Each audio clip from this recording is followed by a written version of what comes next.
የአማራ ፋኖ ብሔራዊ ኃይል በጎጃም ቀጠና 9ኛ ሳሙኤል አወቀ ክፍለ ጦር ስር የሚገኘው ሶማ ብርጌድ በጠላት ላይ ጥቃት ያደረሰ ሲሆን አመርቂ ድል ማግኘቱን ገልጿል።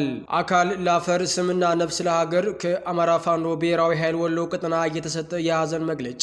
እስራኤልና ኢራን አንዳቸው በሌላቸው ላይ በፈጸሟቸው ጥቃቶች የተገደሉ ሰዎች ቁጥር መጨመሩ ተገለጸ። ሰላም ጤና ይስጥልኝ የተከበራችሁና የተወደዳችሁ አድማጭ ተመልካቾቻችን እነዚህንና ሌሎቹን ይዘናል። ቻናሉን ሰብስክራይብ፣ ላይክ፣ ሼር በማድረግ አብራችሁን ቆዩ። የአማራ ፋኖ ብሔራዊ ኃይል በጎጃም ቀጠና 9ኛ ሳሙኤል አወቀ ክፍለ ጦር ስር የሚገኘው ሶማ ብርጌድ ከንጋት ጀምሮ በጸረ አማራው የብልጽግና ቡድን ወታደሮች ላይ ጥቃት ከፍቶ መዋሉን አስታውቋል።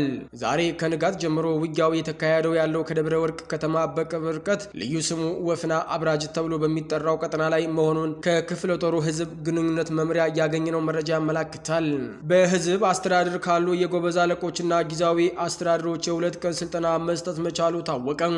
የአማራ ፋኖ ብሔራዊ ኃይል በጎጃም ቀጠና 8ኛ በላይ ዘለቀ ክፍለ ጦር አባ ኮስትር ብርጌድ በሚያስተዳድራቸው 29 የገጠር ቀበሌዎች ውስጥ የ14ቱን ቀበሌ የጎበዝ አለቃዎችና ጊዜያዊ አስተዳደሮችን አንደኛ ዙር የስልጠና መድረክ ተሰጥቷል። የአማራ ፋኖ ብሔራዊ ኃይል በጎጃም ቀጠና ቀጠናዊ ትስስር መምሪያ ኃላፊ አርበኛ የቆየ ሞላ የፖለቲካ መኮንኖችና የ8ኛ በላይ ዘለቀ ክፍለ ጦር አመራሮች በተገኙበት የፖለቲካ ግንባታ ህግና ፍትህ ስነ ስርዓት የህዝብ አስተዳደሮች እንዲሁም በፋኖና በህዝብ ያለውን መስተጋብር ተጠናክሮ እንዲቀጥል ትምህርት በመስጠት በስብሰባው የተገኙ የጎበዝ አለቃዎችና ጊዜያዊ አስተዳደሮች ቀበሌ ከቀበሌ የልምምድ ልውውጥ አድርገዋል።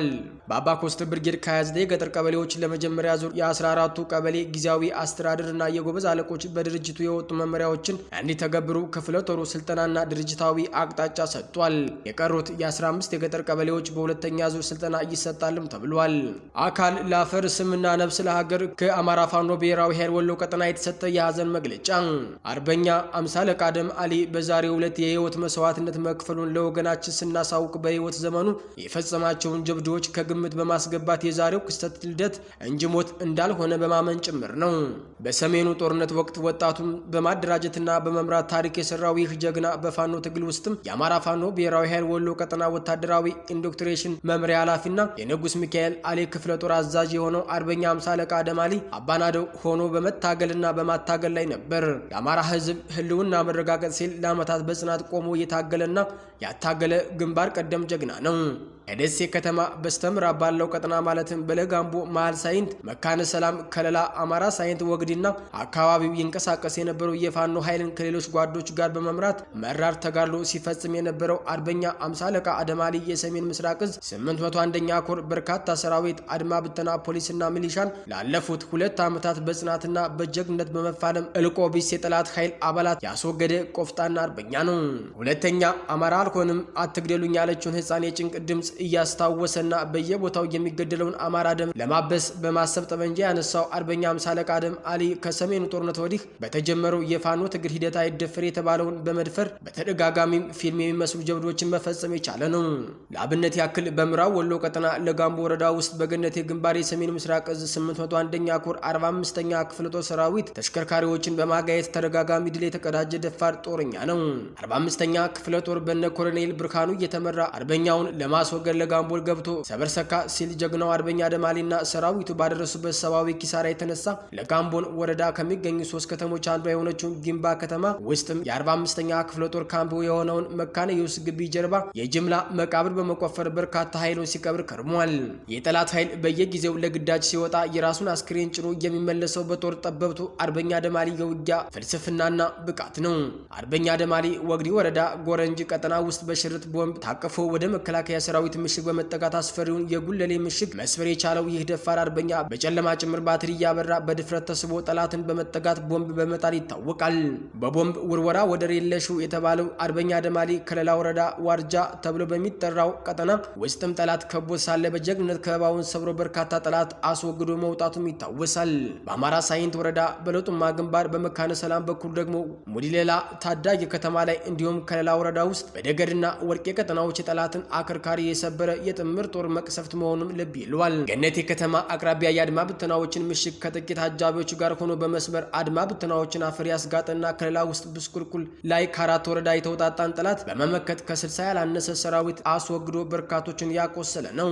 በጥቅሉ ለአማራ ህዝብና ለትግሉ የታመነ ገንዘብና ጥቅም የማያታለው እንዲሁም ጽኑና ቆራጥ አርበኛ ነው።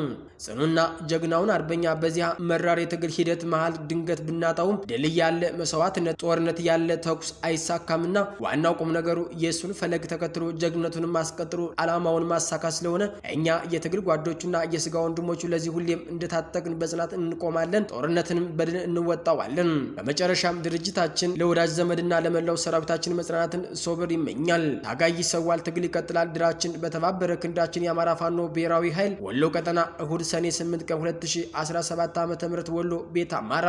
እስራኤልና ኢራን አንዳቸው በሌላቸው ላይ በፈጸሟቸው ጥቃቶች የተገደሉ ሰዎች ቁጥር መጨመሩ ተነገረ። የእስራኤል ጦር የሀገሪቱ ዜጎች ከህዝባዊ አደባባዮች በመራቅ ጥበቃ በሚደረግላቸው አካባቢዎች እንዲቆዩ አሳስቧል። ኢራን በበኩሏ መስጂዶች፣ የባቡር ጣቢያዎችና ትምህርት ቤቶች ከዛሬ እሁድ ጀምሮ በእስራኤል ጥቃት የሀገሬው ህዝብ መሸሸጊያ እንደሚሆኑ አስታውቃለች። በሚሳኤሎችና ድሮኖች ጭምር የሚደረገው የእስራኤልና የኢራን ውጊያ ሶስተኛ ቀኑን ሲይዝ አንዳቸው በሌላቸው ላይ ብርቱ ጥቃት ለመፈጸም እየዛቱ ናቸው። የሁሉ ሀገሮች ውጊያ በካናዳ በሚካሄደው የቡድን 7 ሀገራት ጉባኤ ዋነኛ መነጋገሪያ ይሆናል ተብሎ ይጠበቃል። እስራኤል በቴህራን በሚገኘው የኢራን መከላከያ ሚኒስቴር ዋና መስሪያ ቤት እና ከሀገሪቱ የኒውክሌር መርሃ ግብር ጋር ግንኙነት አላቸው በተባሉ ኢላማዎች ላይ ጥቃት ፈጽማለች። ኢራን በፊናዋ የእስራኤል አየር መከላከያ ስርዓት ጥሰው ባለፉ ሚሳኤሎች የመኖሪያ ህንፃዎችን ደብድባለች። በኢራን ጥቃት ሌሊቱን ጨምሮ እስራኤል ውስጥ 10 ሰዎች መገደላቸውን ማገን ዴቪድ ኦዶም ተብሎ የሚጠራው የእስራኤል ብሔራዊ የድንገተኛ አደጋ የህይወት አድን ብሔራዊ አገልግሎት አስታውቋል።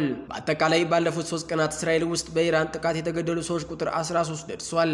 የእስራኤልን የአየር ክልልና ሀገሪቱን ዋነኛ ዓለም አቀፍ የአየር ማረፊያ ለ3 ቀን እንደተዘጉ ናቸው።